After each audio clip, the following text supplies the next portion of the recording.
নমস্কার বন্ধুরা, আমার বাড়ির গল্পগাথাতে আপনাদের স্বাগত জানাই। আজকের যে ভয়েস ওভারটা সেটা আপনাদের দিদি বলুন বা বন্ধু বলুন, সে দিতে পারছে না, তাই আমি দিচ্ছি। আপনারা হয়তো জানেন যে আমরা মেদিনীপুর ডিস্ট্রিক্টে খড়গপুর থেকে ব্লগ বানাই। অনেকে হয়তো এটা জানতে চান বা বুঝতে পারেন না যে কোথা থেকে আমরা ব্লগটা করছি, তো আজকে আপনাদের জানালাম। আজকে আমার ভয়েস ওভার দেওয়ার একটাই কারণ, আপনাদের দিদিভাইয়ের খুব শরীর খারাপ, সে কথা বলতে পারছে না। ওর একটা ইনফেকশনের ধাত আছে, যে ধাতটা ওর গলার ভেতরে যে সাদা মতন হয়ে যায়, আর সাদা মতন হয়ে না খুব ব্যথা করে। তো এমনিতে বছরে ওর ঠান্ডার সময় বা শীতকালে এটা কম্পালসারি হয়েই থাকে, মোটামুটি ওষুধ একটু খেতে হয়। তো এবছর দেখছি ফ্রিজের জল খেয়ে এরকম সময়ই হয়ে গেছে। সাধারণত এরকম সময় ওর এটা হয় না। তো ডাক্তার দেখাতে যাওয়ার কথা আছে। এবার বিকেলবেলা দেখা যাক, যদি পারি একবার ডাক্তারের কাছে নিয়ে যাব। এবার ডাক্তারের কাছে নিয়ে যাওয়া মানে ওষুধ এমন দেয়। আজকে আমার শরীরটা খুব একটা ভাল লাগছে না, একটু ঝিমাচ্ছি। আর আমার কর্তাবাবু ওইদিকে দারুণ একখানা কাজ করছে, দারুণ মানে মানে দারুণ কাজ। আমি দেখাচ্ছি আপনাদেরকে কি করছে, দেখুন। তুমি কি করছো এগুলি? এগুলো কি করছো তুমি? এই জায়গাটা পুরো পরিষ্কার করে নেবো, ছেলে চোর কাটা প্যান্টটা নিয়ে এসছে খেলে। পায়ে ফুটবে না প্যান্টটা পরলে? তো ফুটছে, ওর তো বোধবাসী নেই, আবার ওগুলো চোর কাটা ছাড়াতে হবে। একটা প্যান্টও কি ঠিক করে রাখে নাকি? সবগুলোই ওরকম। তো কর্তাবাবু ওইদিকে চোর কাটা ছাড়াক, আমি রান্নাটা সেরে ফেলি। যদিও আজকে সকালবেলায় আমার অনেক হেল্প করে রেখেছেন, এর ঝোলটা করে রেখে দিয়েছে। আর আমি করব এদিকে কচুর লতিটা সেদ্ধও করে রেখে দিয়েছে। আর এইদিকে বাটা আছে নারকেল, পোস্ত, সর্ষে বাটা। তো আমি শুধু পরিমাণ মতন নুন, লঙ্কা, হলুদ এগুলো দিয়ে শুধু নাড়বো। আসলে আমার আজকে শরীরটা না ভাল লাগছে না, বিরক্ত লাগছে, মানে কেমন একটা হচ্ছে, কি হচ্ছে বুঝতে পারছি না। তো যাই হোক, সাথে থাকো, দেখি কতটা ভিডিও আজকে করতে পারি।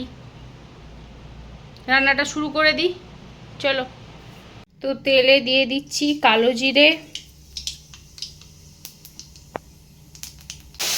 যেহেতু এটা সেদ্ধ করে রেখেছি, তো আর ওইটার জন্য ভাজলাম না, কারণ বর্ষাতে মাঝে মধ্যে কচুরলতি খেতে না খুব ভয় করে। কখন বাবা চুলকাবে কি দরকার, শুধু শুধু না না, চুলকাবে না, চুলকাবে না এ বাবা। ওটা আমরা জীবনে খাই, ওটা ওটা ফেলেই দিই, ওই জন্য প্রথমবার খেয়েছি না। জলটা একটুখানি দাও, বেশি না। না, এটা মশলাটা কষাবো তো, জল বেশি করবো না গো, মাখামাখাই করবো। জলটা দিয়ে দেবো।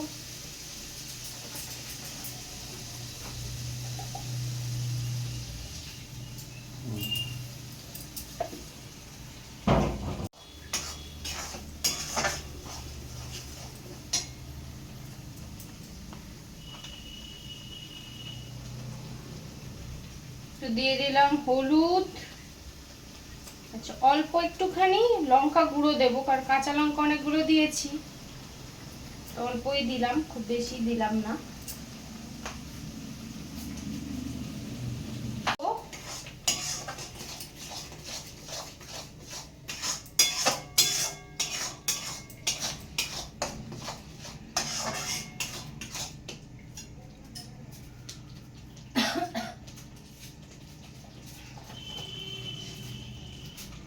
দিয়ে দিচ্ছি নুন।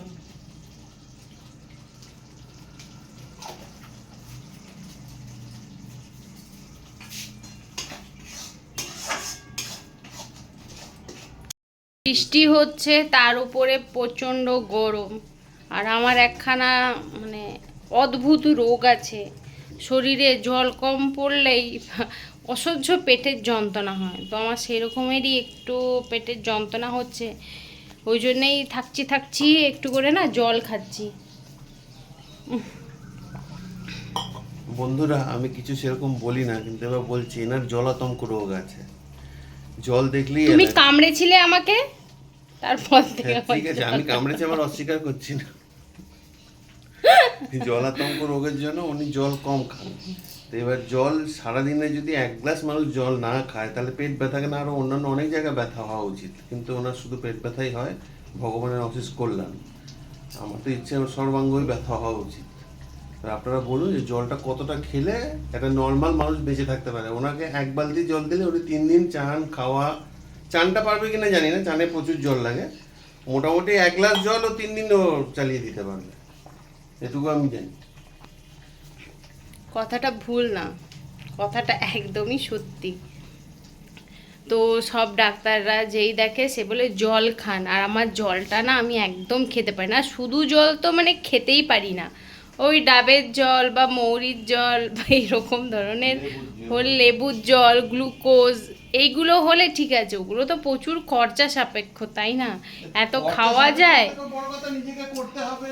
হ্যাঁ, সেই তার উপরে আবার লেবুর জলে কি খরচা, কিন্তু লেবু তুমি করবে না, করে রাখবে না, তো খাবে কোথায়? তার উপরে এ হয়। তো এই এখন ঘুরতে ঘুরতে ঘুরতে ঘুরতে 3-4 গ্লাস জল খাবো, তারপর আমার পেটে ব্যথা কমবে। তো সেই কারণেই ও যতটা পাচ্ছে আজকে করছে, আমার ভালো লাগছে না শরীরটা। এই যে মশলা একদম তেল ছাড়া ছাড়া হয়ে চলে এসেছে। এইবারে আমি কচুর লতিগুলো সবগুলো দিয়ে দেবো।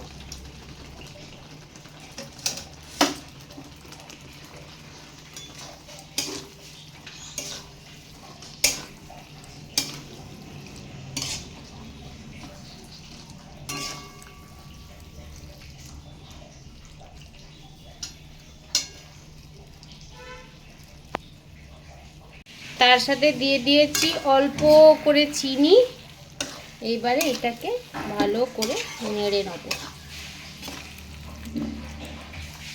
আস্তে আস্তে একটু হবে, তারপরে নামিয়ে নেব। এই হচ্ছে আমার কচুরলতির ফাইনাল লুক। হয়ে গেছে কচুরলতি। এবার আমরা খেতে বসে যাব। খেলেই হচ্ছে, খেয়ে নিলেই হচ্ছে, সমস্ত কিছু হয়ে। তো আমরা বসে পড়েছি খেতে। আর আজকে আমার কর্তাবাবুর তর্স হয়নি, কারণ প্রচুর লতি আছে। এতটাই ওর ভালো লেগেছে, ওর অর্ধেকের উপরে ভাত খাওয়া হয়ে গেছে। আমি জিনিস আনতে আনতে ওর খাওয়া অর্ধেক শেষ। না, দারুণ দারুণ। তো চলো যাই হোক, আমরা খেয়ে নিই।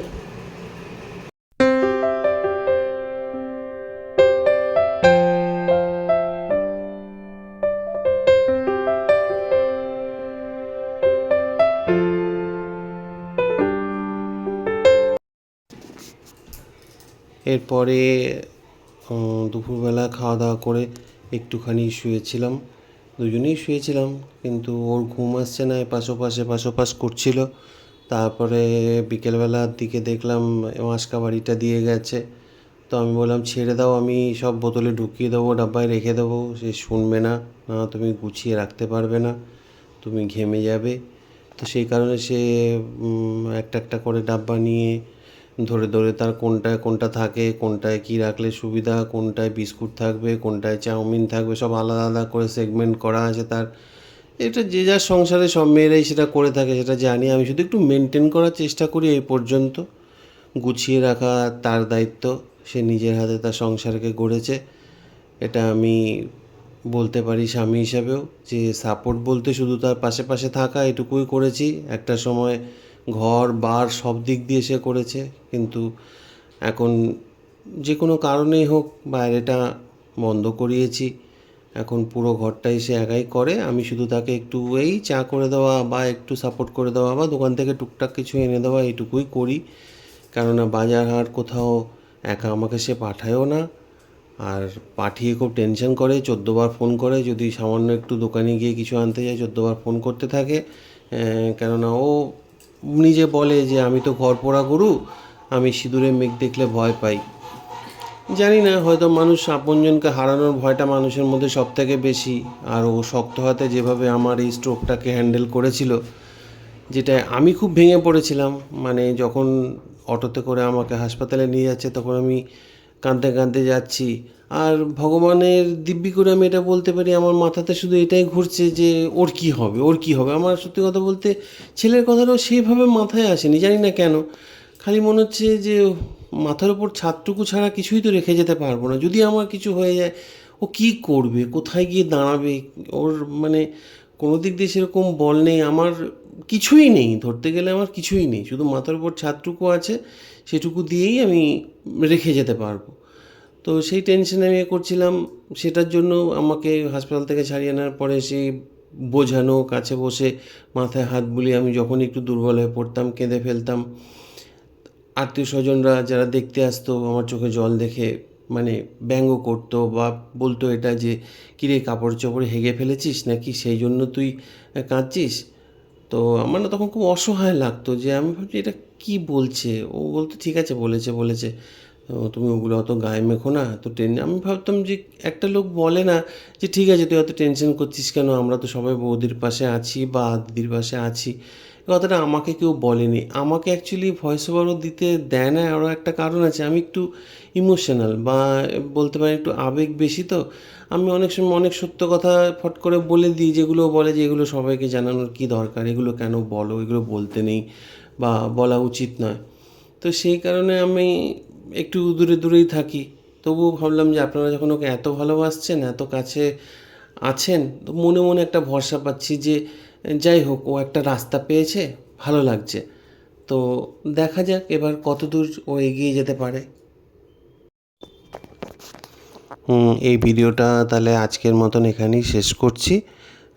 যদি আপনাদের ভিডিওটা ভালো লেগে থাকে, তাহলে আপনারা যেভাবে ওর পাশে আছেন সেভাবে ওর পাশে থাকবেন। আর অবশ্যই ওকে কমেন্ট করে জানাবেন আমি কেমন ভয়েস ওভার দিয়েছি। না হলে ও হয়তো বলবে যে দেখেছো তুমি এইটা বলেছো, ওইটা বলেছো, কেন বলেছো, কী বলেছো। তো সেই কারণেই আপনাদের ওপরেই ওটা ডিপেন্ড করছে, আপনারা একটু জানিয়ে দেবেন। আর যদি ভিডিওটা ভালো লেগে থাকে, তাহলে অবশ্যই ওর পাশে থাকবেন, সাবস্ক্রাইব করবেন, লাইক কমেন্ট করবেন, তাহলে ও একটু উৎসাহ পাবে, আনন্দের সঙ্গে করতে থাকবে। ও আসলেও ভীষণ পজিটিভ মাইন্ডেড, ও ভীষণ ভালোভাবে এগুলো করতে পারবে আপনারা পাশে থাকলে। তাই নমস্কার, বিদায় নিচ্ছি।